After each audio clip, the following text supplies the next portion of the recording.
한국은 그 끝이 너무나도 명확한 국가입니다. 왜냐하면 한국이라는 국가 자체가 일본을 그대로 베껴서 만들어진 근본 없는 국가기 때문이죠. 그러니 일본의 발전이 멈춘다면 더 이상 따라할 것이 없는 한국은 그대로 붕괴해버리고 말 것입니다. 여기 파견 온 일본인 엔지니어들의 세뇌 때문에 한국을 가난한 국가라고 인식하게 된 프랑스 마을이 있습니다. 그런데 프랑스 공영방송에서 한국 관련 충격적인 영상을 공개하고 이 영상이 전 세계로 퍼져나가자 마을에서의 한국에 대한 여론은 180도 뒤집어졌다고 하는데요. 그렇다면 이곳에서는 대체 어떤 일이 있었던 것일까요? 안녕하세요. 저는 프랑스 출신의 클레어라고 합니다. 저는 항상 이성적인 여성이라고 생각했습니다. 어머니로서, 아내로서 말입니다. 그리고 무엇보다도 저는 자랑스러운 프랑스 시민이었죠. 민주주의를 발명한 국가, 그리고 세계적인 요리, 학자들, 사상자들을 탄생시킨 자랑스러운 국가 말이에요.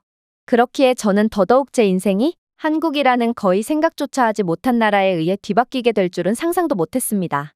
어느 날 저녁, 남편 토마스가 집에 돌아와서 이렇게 말하더군요. 한국에서 일자리 제안을 받았어. 저는 얼어붙은 채 그를 쳐다보았습니다. 솔직히 말해서 저는 꽤 최근까지도 한국은 일본에 의해 형성되고 그늘진 또 다른 개발도상국이라고 믿었습니다. 그런데 프랑스의 국가적 자부심인 TGV에서 수석철도 시스템 엔지니어로 일하는 그가 도대체 무슨 이유로 한국에서 온 제안을 고민까지 한다는 말인가요? 심지어 토마스는 종종 프랑스는 철도 기술 분야에서 세계를 선도하고 있다며 자랑 아닌 자랑을 해왔기에 저는 그가 진심으로 농담을 하는 줄 알았어요. 한국? 그 일본을 항상 따라하는 작은 나라 말하는 거야? 저는 반쯤 농담 삼아 물었습니다. 제가 이렇게 생각했던 건 어찌 보면 당연했습니다. 저희 마을 주변에는 TGV의 연구개발 시설 몇 개가 위치해 있었기 때문에 일본 등의 여러 철도 강국 출신의 엔지니어들이 많았는데 그들은 늘 한국 이야기만 나오면 한국은 일본의 모든 것을 따라하는 국가라며 한국을 무시했거든요. 하지만 이러한 제 농담에도 토마스는 웃지 않더군요. 그의 얼굴은 엄숙했습니다. 이것은 일생일대의 기회야라고 그는 말했습니다. 프랑스에 머무른다면 내 경력뿐만 아니라 딸 아리안의 미래도 뒤처질 게 분명해. 저는 믿을 수 없다는 듯이 남편을 쳐다보았습니다. 솔직히 저는 남편이 잠깐 미쳐버렸다고 생각했어요. 당신 정신 나갔어? 제가 물었습니다. 다른 곳도 아니고 한국이라고. 그 모방국가 말하는 거야? 일본 엔지니어들이 모든 것이 일본을 그대로 따라한 설계도로 지어졌다고 주장했던 그 한국을 말하는 거 맞아? 저희 마을의 일본 엔지니어들은 항상 그렇게 말했습니다. 일본은 한국의 철도 네트워크를 비롯한 모든 인프라를 형성하는 데 도움을 베풀었어요. 우리가 그들을 점령했을 때 말이에요. 그러나 일본은 그들을 도와줬지만 한국은 은혜를 원수로 갚을 뿐이죠. 한국인들은 고마움이라는 것을 모르는 사람들이거든요. 그 밖에도 일본인들은 한국과 관련한 주제가 TV에 등장할 때마다 조용히 경멸의 말을 했습니다. 1945년에 태어난 나라가 바로 한국이에요. 그들은 역사가 없기에 일본에 대한 모방밖에 못하는 거죠. 한국의 기차도 전부 신칸센을 모방한 거예요. 그렇게나 예의 발랐던 일본인들이었기에 아마 그들의 말은 사실일 것입니다. 그래서 토마스가 클레어, 한국이 바로 미래야. 한국은 전 세계를 선도하고 있는 국가거든 이라고 주장했을 때 저는 더더욱 현실을 부정할 뿐이었어요. 한국 때문에 프랑스를 떠난다고요? 프랑스를 떠나 지구 반대편에서 환상을 쫓겠다고요? 말도 안 되는 소리였습니다. 그래서 저는 한 가지 묘안을 내게 됩니다. 바로 남편을 막기 위해 일본인들의 한국에 대한 반감을 이용하는 거였죠. 어차피 철도 분야의 비전문가인 제가 남편을 말려봤자 아무런 의미가 없었고 일본인 엔지니어들이라면 이상한 헛바람에 들었거나 한국에 속아버린 남편을 되돌릴 수 있을 거라고 생각했거든요. 그래서 저는 이웃 정기 모임이 있을 때 남편이 한국행을 진지하게 고려하고 있다는 정보를 넌지시 흘렸습니다. 역시나 일본인들은 제가 던진 떡밥을 덥석 물더군요. 그들은 선하고 착한 미소를 짓고 있다가도 한국 이야기에 순식간에 표정이 굳어졌거든요. 뭐라고요? 일본인 엔지니어가 말했습니다. 남편이 어디서 일하려고 한다고요? 한국이요. 제가 반복했습니다. 한국이 남편에게 연구직을 제안했어요. 일본인들은 폭소를 하기 시작했습니다. 하지만 그것은 재미가 아니라 우월감을 가장한 공황이었습니다. 정말 놀랍네요. 듣고 있던 한 일본인 엔지니어가 비웃었습니다. 프랑스는 일본과 더불어 세계 최고의 철도 강국인데 왜 한국 같은 후발주자의 편에 붙는다는 말인가요?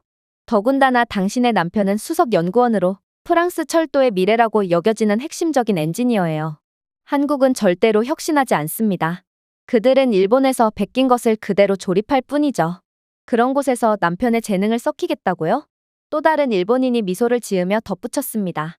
저는 한국의 기차 도식을 보았습니다. 그들은 여전히 2002년에 일본이 버렸던 인터페이스 코드를 사용하더군요. 한국은 잘 쳐줘봤자 일본과 20년 이상의 기술 격차가 난다는 소리입니다. 이 일본인 엔지니어들은 단순한 외국인들이 아니었습니다. 이들은 세계에서 가장 존경받는 기차 제작 국가 중 하나에서 온 최고의 엔지니어들이었습니다. 그래서 저는 일본인들의 한국 비판에 남편도 정신을 차렸을 거라고 생각했어요. 하지만 남편의 반응은 정말 충격적이었죠. 남편은 일본인 엔지니어들의 주장을 평온한 표정으로 듣고 있다가 그들이 더 이상은 할 말이 없다는 듯 입을 닫자 남편은 침착하게 앞으로 몸을 기울이더니 놀라운 말을 해오기 시작했거든요. 뭐 하나 물어볼게요. 그는 일본 출신의 엔지니어들에게 시선을 돌리며 시작했습니다. 당신들이 말하는 것처럼 한국이 그렇게 원시적이라면 그렇다면 그들은 어떻게 세계 유일의 국가가 되었을까요? 여러 도시에서 완전히 자율적인 지하철 노선을 운영하는 것 말입니다. 아무도 대답하지 않았습니다. 일본은 여전히 모든 시스템을 인간이 직접 조절하는 아날로그 제어 시스템을 사용합니다. 그러나 한국에서는 실시간 AI를 사용하여 승객 혼잡과 교통 흐름을 관리합니다. 모든 변수를 예측하고 승객 밀도가 많을 때는 많은 빈도로 열차를 운행하고 밀도가 적을 때는 적게 운행하죠. 시위나 축제 등 예기치 못한 변수 상황도 한국에서는 큰 의미가 없습니다. 당연하죠. 한국이 구축한 AI 시스템은 인근의 특이 상황을 전부 깨고 있으며 실시간으로 보행자 교통을 모니터링하기에 즉각적인 대응이 가능한 것입니다. 한국 외엔 아무도 구축하지 못한 천재적인 방법이죠. 이게 바로 스마트 플로우 도시 제어입니다. 한국은 기술력 하나로 최소한의 비용으로 최대한의 효율을 뽑아내는 미친 국가인 것이죠. 물론 이러한 실시간 AI 기술을 사용함에도 한국의 지하철은 조금의 지연도 발생하지 않죠. 일본은 평균 지연 시간이 8분 이상임에도 말입니다. 남편의 말에 일본인 기술자들은 그저 움찔거릴 뿐 아무도 대꾸하지 못했어요. 그들은 마치 꼭꼭 숨겨둔 비밀을 들킨 것처럼 벙쪄 있을 뿐이었죠. 그 틈에 남편은 계속해서 말을 이어나갔습니다. 도쿄에서 그는 가장 말이 많던 일본인 남자를 똑바로 바라보며 덧붙였습니다. 사람들은 대중교통에 탑승하기 위해 여전히 동전을 찾거나 구식 카드 리더기를 탐색해야 합니다. 2025년입니다, 여러분. 여러분의 시스템은 과거에 속합니다. 일본에서는 지하철역이 여전히 종이 티켓에 의존하고 있습니다. 동전으로 작동하는 매표소와 수동 안내 방송, 때로는 유리창 너머에 있는 직원에게 목적지를 설명해야 할 때도 있습니다. 만약 일본어가 완벽하지 않다면 아무것도 할 수가 없는 것이죠. 하지만 한국은 어떨까요? 사실 저는 한국으로 파견을 가본 적이 있습니다. 저도 여러분과 똑같은 생각을 하며 한국으로 떠났죠. 왜냐하면 여러분들은 제게 한국은 뒤떨어진 국가라며 저를 세뇌시켰기 때문입니다. 하지만 저는 그곳에서 스마트워치를 탭하여 지하철에 탑승하는 할아버지를 보았습니다. 교통카드도 카드도 필요 없었죠. 삼성페이, QR코드 결제, NFC 등 모든 디지털 결제가 허용됐어요. 동전이요? 한국에서는 더 이상 동전을 볼 수가 없죠. 대신에 디지털로 모든 것이 통합되어 있습니다. 사실 한국은 디지털로 모든 환승을 통합한 전 세계 최초의 국가입니다. 한국의 전국적으로 통합된 디지털 교통 시스템은 버스, 지하철 등 모든 대중교통을 환승할 수 있게 해주죠. 그런데 어떻게 이런 나라가 일본을 따라할 수가 있단 말인가요? 한국이 일본의 모든 것을 따라했고 한국은 생긴 지 100년도 안 되는 나라기에 기술력 자체가 없다고요? 현재 일본은 한국의 디지털 환승 시스템을 그대로 따라 도입하기 위해 현재 시범 단계에 와 있습니다. 그것이 무엇을 의미하는지는 여러분들이 더 잘 알 거라 생각해요. 남편의 말에 그렇게나 한국을 조롱하던 일본인 엔지니어들은 모두가 침묵했어요. 그리고 한 일본인이 거의 들릴 듯 말 듯한 목소리로 중얼거렸죠. 그들은 기계에 너무 많이 의존해요. 인간이 가장 정확한 법이고 이게 바로 아직도 일본의 아날로그 문화가 남아있는 이유입니다. 글쎄요. 남편이 부드럽게 말했습니다. 한국은 전 세계 외국인 승객들이 평가한 통계에서 만족도, 시스템 신뢰도, 정시성 부문에서 1위를 차지하고 있습니다. 인간이 가장 정확한 법인데 어떻게 한국이 모든 정확도와 만족도를 압도하고 있을까요? 하지만 더욱 두려운 점은 한국의 이러한 첨단화는 단지 철도 분야에만 국한되고 있지 않다는 것입니다. 한국은 나라 전체가 지능형 기계였거든요. 간단한 것부터 시작하겠습니다. 가로등을 좀 살펴보죠. 일본에서는 가로등이 여전히 고정 타이머나 수동 스위치로 작동합니다. 그래서인지 이들은 때때로 낮에도 계속 켜져 있습니다. 일본이 그렇게나 자랑하던 인간의 실수 때문이죠. 그래서 일본은 종종 전력망 고장 및 과부하로 인해 동네 전체가 어두워지기도 합니다. 하지만 한국에서는 모든 전구는 스마트 그리드의 일부입니다. 한국에서는 가로등이 주변 조명, 보행, 자동차 움직임 등을 감지하며 밝기를 동적으로 조정할 뿐만 아니라 비상시에는 패턴을 깜빡여 시민들을 대피소로 안내하는 역할도 수행하죠. 심지어 일부는 공개 스피커, 공기질 모니터, CCTV 노드로도 작동할 정도로 한국은 천재적인 아이디어와 기술력으로 전 세계 최강의 인프라를 이미 구현한 상태입니다. 즉, 한국은 이미 일본에 비해 기술력에서 10년 이상 앞서 있기에 이들은 일본을 따라할 이유가 전혀 없다는 것입니다. 이제 공중 화장실을 고려해 보겠습니다. 일본은 청결로 매우 유명한 국가고 실제로 일본인들이 자신들의 나라에서 가장 자랑스럽게 여기는 부분이 바로 화장실 청결이죠. 그러나 한국은 화장실 청결을 유지할 필요가 없는 국가라는 것 아시나요? 한국은 아예 한 차원을 뛰어넘은 국가기 때문입니다. 한국에서는 모든 주요 공공시설이 세균 저항성 센서 기반 화장실이기에 수도꼭지를 만지지 않아도 모션 인식 센서로 물이 나오고 비누를 만지지도 않아도 비누 디스펜서에서 비누가 나옵니다. 한국은 3년 내로 공중화장실 자동청소 시스템까지 보급할 예정이라고 하니 일본이 그렇게나 자랑하던 부분은 이젠 자국의 뒤처진 모습을 스스로 광고하는 꼴이라는 것입니다. 하지만 가장 충격적인 부분은 따로 있죠. 그건 바로 의료 대응 시스템입니다. 일본에서는 구급차가 느린 것으로 유명합니다. 교통체증이 항상 발생하는 것은 아니지만 병원에서는 아직도 팩스를 사용하여 환자 기록을 전송하고 모든 시스템이 아날로그적이거든요. 하지만 한국에서는 어떨까요? 한국은 긴급 상황의 경우 응급 드론을 통해 긴급 의료용품을 보급하는 국가입니다. 그리고 구급차에 실린 환자는 AI 내비게이션을 통해 가장 가까운 병원을 확인하고 최적의 교통 경로대로 이동할 수 있습니다. 병원은 이미 도착하기 전에 준비되어 있죠. 팩스요? 한국에서는 종이조차 없습니다. 그러니 속도 지연도 없죠. 디지털 차트와 AI 지원 진단을 통해 모든 진료를 순식간에 끝내버릴 수 있습니다. 정부 서비스는 어떻습니까? 사실 저는 한국 파견 때 여권 때문에 문제가 생긴 적이 있습니다. 이때 일본에서는 어떻게 하죠? 일본에서는 여전히 시청이나 관할 행정실에서 줄을 서야 합니다. 주소를 등록하거나 문서를 요청하고 여전히 팩스를 사용하죠. 일본인들은 자신의 이름을 도장 찍기 위해 실물 도장을 가지고 다닙니다. 그러나 저는 일본을 생각하고 간 한국에서 믿기지 않는 경험을 하게 되었죠. 애초에 한국에서는 모바일로 10분 만에 제 문제를 해결할 수 있었고 실제로 대부분의 한국인들은 선진화된 디지털 시스템 덕분에 굳이 주민센터를 찾을 이유가 없기에 줄을 설 필요조차 없었던 것입니다. 애초에 제 문제도 한국인 담당 직원이 3분 만에 처리해 주었고 저는 다음날 곧바로 여권을 다시 사용할 수 있게 되었지만 말이에요. 이게 바로 한국입니다. 도대체 누가 누구에게 배운다는 말인가요? 현재 전 세계의 개발도상국들은 전부 한국을 배우기 위해 한국의 도움을 요청하고 있습니다. 이 개발도상국들은 10년 전만 해도 유럽 선진국들의 시스템을 배우려고 했지만 요즘은 전부 한국의 시스템과 기술을 배우려고 하고 있죠. 이게 무엇을 의미할까요? 바로 세계의 패권이 바뀌었다는 것을 뜻합니다. 그리고 일본은 시대에 뒤떨어진 대가를 치르게 되겠죠. 남편의 말에 모든 일본인들이 침묵했습니다. 그리고 저도 침묵했죠. 그럴 리가 없었어요.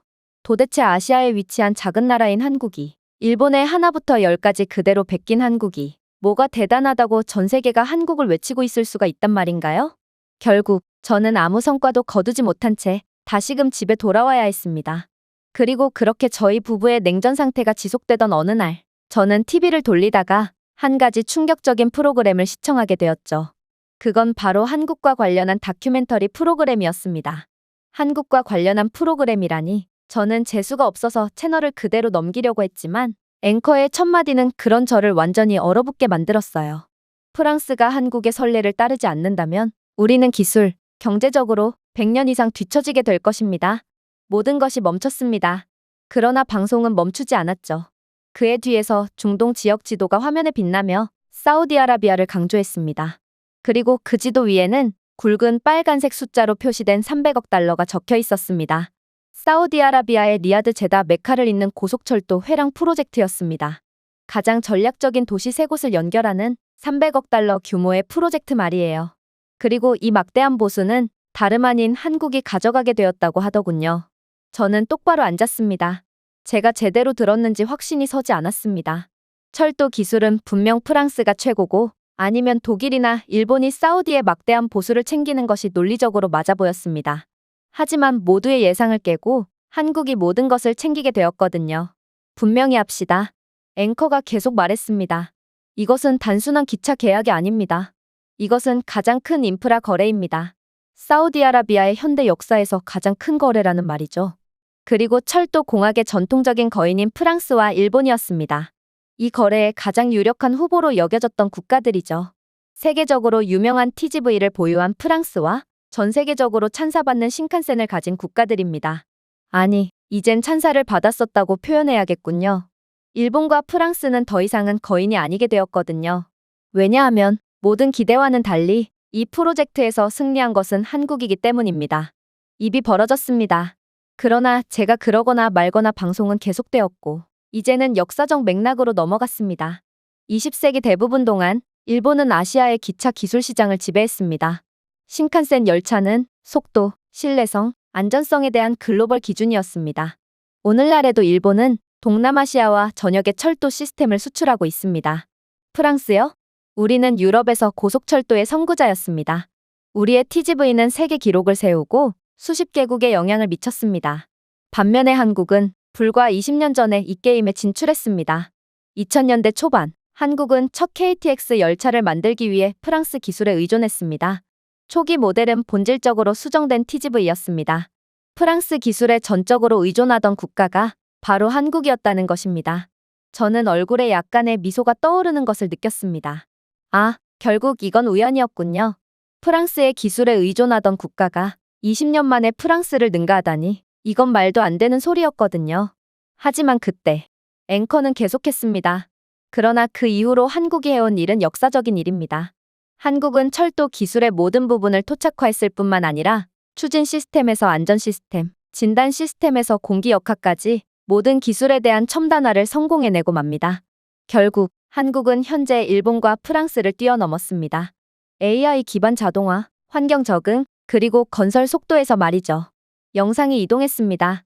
터널을 활공하는 한국형 KTX3의 드론샷, 실시간 진단을 표시하는 대시보드, 그리고 바퀴를 검사하는 로봇팔 등 한국은 기술 애니메이션에서나 볼 법한 모습을 구현해 놓은 상태였어요. 결국 저는 완전히 넋이 나가버렸습니다. 한국은 도대체 어느 틈에 이 정도로 발전을 했다는 말인가요? 그때 오래된 영상이 재생되기 시작했습니다. 1950년대 서울의 흑백 이미지, 포장되지 않은 도로와 맨발의 아이들, 고장난 전차, 분유를 나눠주는 미군 병사들 등이 재생되었죠.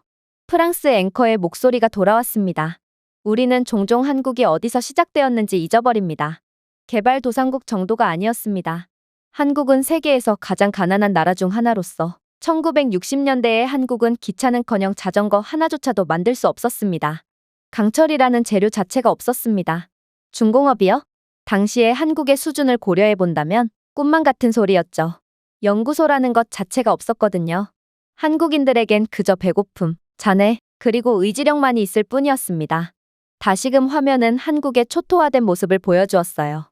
무너져가는 경부선 철도, 일본에서 수입한 녹슨 증기기관차, 깨진 선로 사이에서 놀고 있는 아이들을 말입니다. 당시 일본은 이미 전 세계에 기차 기술을 수출하고 있었습니다. 그들의 신칸센은 1964년 도쿄 올림픽에서 막 데뷔했습니다. 세계는 일본을 기술적 기적으로 찬양했습니다. 한편 한국은 당시 기차의 볼트를 제조할 능력조차 없었죠. 그러자 앵커의 어조가 바뀌었습니다. 하지만 여기서부터 한국은 그 누구도 쓰지 못한 이야기를 써내려가기 시작합니다. 1970년대 한국은 산업혁명을 시작합니다.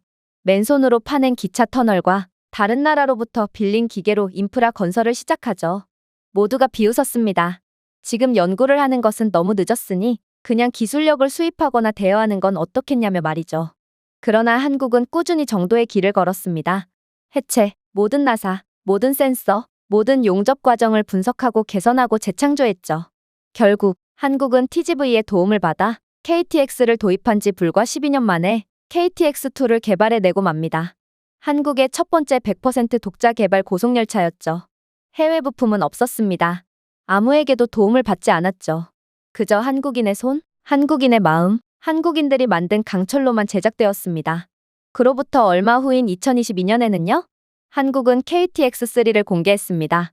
최고 시속 430km에 실시간 AI 진단, 그리고 신칸센보다 에너지 효율이 30% 더 높은 그야말로 신칸센의 모든 부분을 능가하는 완벽한 상위호환의 기차입니다. 한때 중고 기관차를 구걸했던 바로 그 나라가 이제 더 빨리 달릴 수 있고 더 멀리 갈 수 있으며 더 오래 갈 수 있는 기차를 만들었습니다. 일본의 국가적 자부심이었던 철도는 이제 한국에 의해 완전히 침몰하고 만 것입니다. 어떻게 이런 일이 일어났을까요? 바로 한국은 안주하지 않았기 때문입니다. 한국은 한계를 받아들이지 않고 기꺼이 밤을 새우며 실력을 키웠거든요. 일본이 전통을 지키며 후퇴하는 동안 한국은 모든 것에 의문을 제기했습니다. 일본이 효과가 있는 것을 완성하는 동안 한국은 아직 존재하지 않는 것을 상상했습니다. 결국 기술 도둑으로 조롱받았던 한국은 새로운 혁신의 대가가 되어 전 세계 철도 사업을 집어삼키고 말았습니다. 사실 이번 사우디 프로젝트는 단순한 기술 수주가 아니었습니다. 사우디는 철도를 건설하기가 매우 까다로운 극악의 한계점들을 가졌고 결국 이건 막대한 보수금액뿐만 아니라 전 세계의 기술력으로 이름을 알릴 매우 중요한 기회라고 할 수 있었습니다. 이 프로젝트는 국가 교통을 현대화하고 사우디아지 순례자 인파를 간소화하는 것을 목표로 하고 있지만 사우디 사막의 극한의 열, 모래폭풍 환경과 같은 극한의 상황에 대한 보건 기술도 요구했거든요. 또한 사우디 노선은 종교여행 성수기 동안 수백만 명의 승객을 이동시켜야 하기에 철도의 효율적인 수용 능력이 필요함과 동시에 극한의 환경 조건도 견뎌내야 하는 매우 어려운 도전 과제를 해결해야만 한다는 것입니다. 당연히 이런 극악의 조건에 대부분의 국가들은 별다른 해결책을 제시하지 못했습니다. 신칸센과 TGV는 내구 조건을 충족하지 못했고 기술력 부족으로 인파 수용 문제도 해결하지 못했거든요. 그러나 한국은 믿기지 않는 모습을 보여주기 시작했죠. 일단 한국은 입찰 국가 중 유일하게 사우디 상황에 맞게 특별히 설계된 맞춤형 기능을 통합했습니다.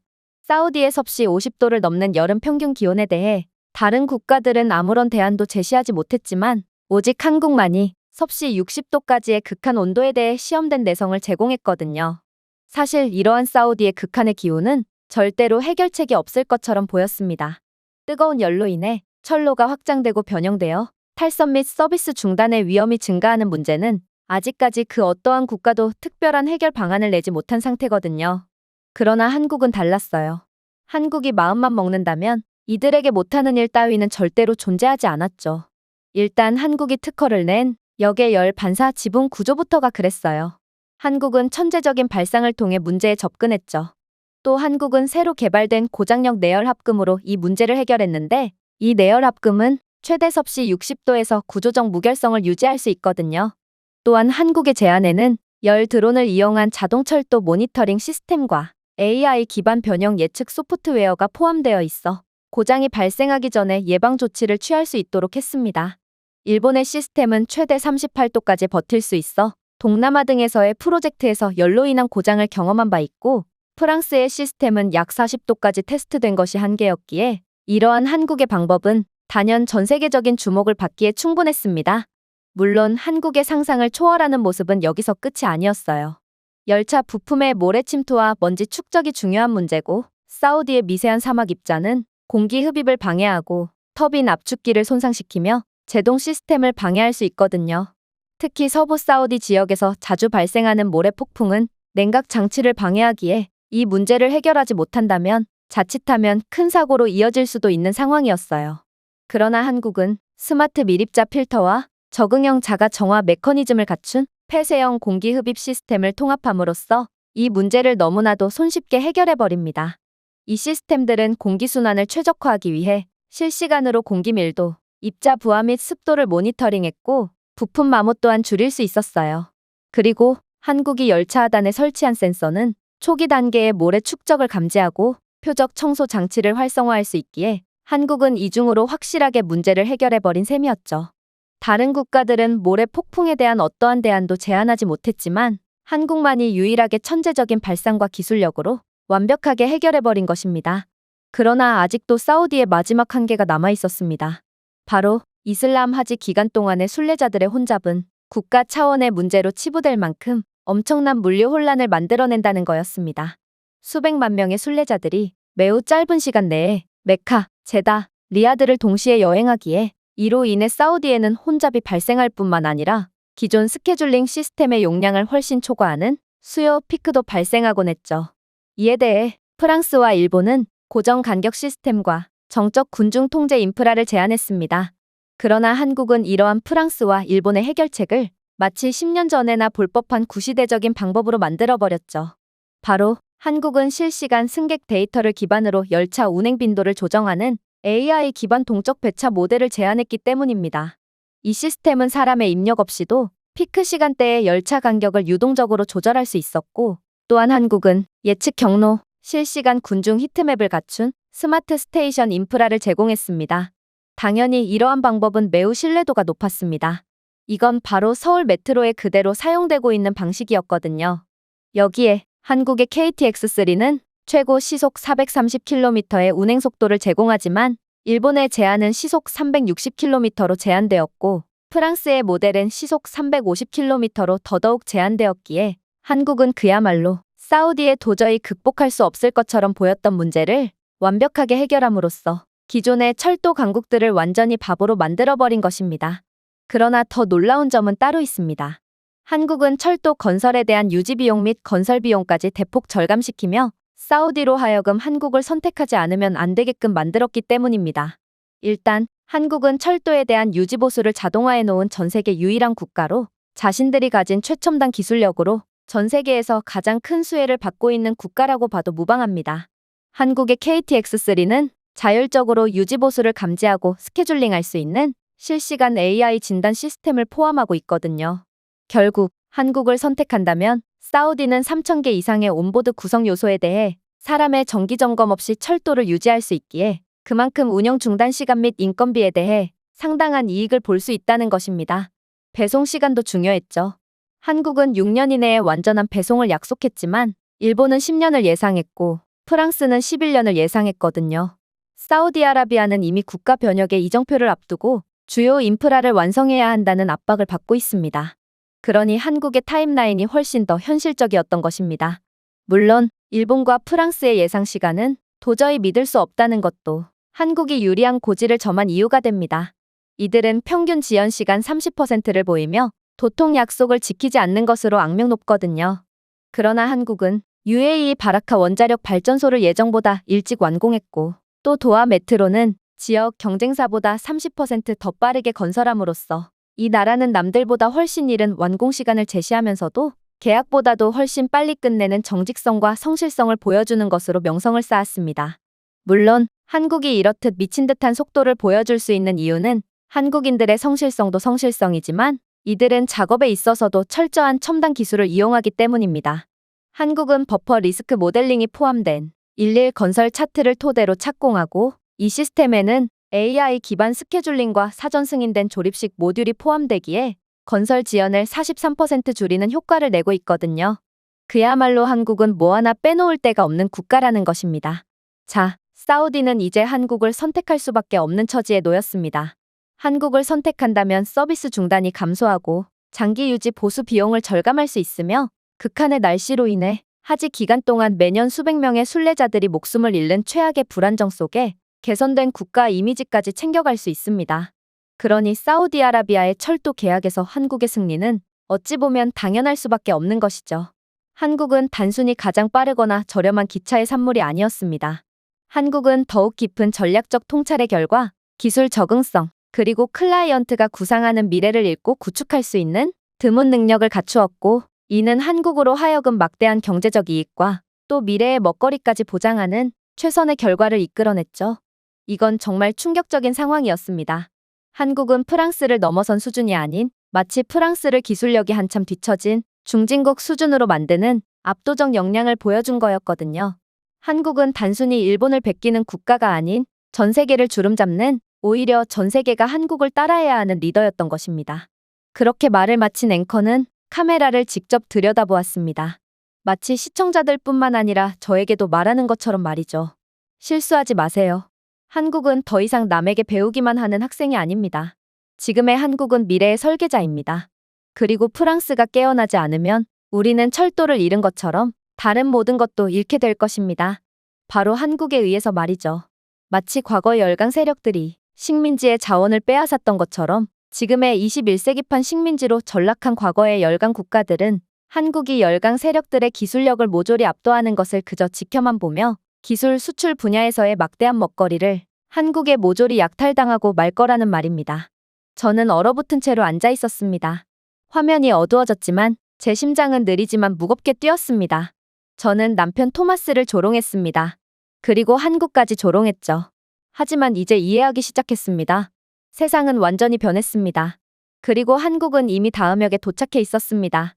한국, 제가 한때 모방자라고 불렀던 나라. 제가 생각한 한국은 모든 것이 도용한 아이디어와 외국 기술의 힘으로 지어진 것들이었습니다. 그러나 한국은 프랑스를 따라잡은 수준이 아닌 그들은 우리를 그냥 지나갔습니다. 일본을 지나치고 모두를 그냥 지나쳐버렸습니다. 그리고 이런 한국을 무시하다니 저는 제가 어떻게 그렇게 바보 같을 수 있었는지 도저히 믿기지가 않았습니다. 저는 평생 동안 프랑스의 위대함을 믿었습니다. 서구의 조용한 우월성 속에서 말이죠. 하지만 이제는 상상할 수 없는 사실을 인정해야 했습니다. 한때 전쟁으로 인해 무너졌던 나라, 한때 자전거조차 만들기 버거워했던 그 국가는 이제 세계 최전선에 서 있습니다. 운이 좋았기 때문이 아닙니다. 이들은 순전히 실력으로 세계를 먹어치운 것입니다. 그때 마침 남편 토마스가 돌아왔어요. 저는 조용히 토마스를 바라보았습니다. 남편은 자만하지 않더군요. 그는 항상 그랬던 것처럼 부드러운 표정으로 저에게 말했습니다. 한국은 미래이자 우리 가족이 있어야 할 곳이야. 딸 아리안이 뒤처진 이론 대신 현재 세계를 변화시키고 있는 이론을 배웠으면 좋겠어. 한국에서 말이야. 저는 그의 말에 100% 동의했습니다. 오히려 한국에 합류하지 않는다면 저희 가족은 정말 끝이라고 생각이 들 정도로 한국은 압도적이었거든요. 결국 토마스는 최종 수락서를 제출했습니다. 놀랍게도 딸 아리아는 고지식하고 시대에 뒤처진 저와는 달리 이미 안녕하세요와 감사합니다 같은 기본적인 한국어를 알고 있더군요. 아무래도 한국은 더 개방적이고 열린 젊고 어린 세대에게 훨씬 더 유명하고 인기가 높은 것 같았어요. 그렇게 저는 한국으로 가는 비행기 안에서 생각했습니다. 프랑스는 저에게 뿌리를 주었습니다. 하지만 한국은 제 딸에게 날개를 달아줄 것입니다. 제 생애 처음으로 저는 중대한 결정을 내리면서도 뒤를 돌아보지 않았습니다. 그만큼 한국이라는 나라에 대한 확신을 가졌거든요. 저는 회의론자나 비평가가 아닌 한국의 열렬한 신자로서 한국으로 향했습니다. 제가 준비해온 내용은 여기까지입니다. 끝까지 시청해주셔서 진심으로 감사드리며 여러분들의 구독과 좋아요, 알림 설정은 영상 제작에 큰 힘이 됩니다. 이상 세모튜브였습니다.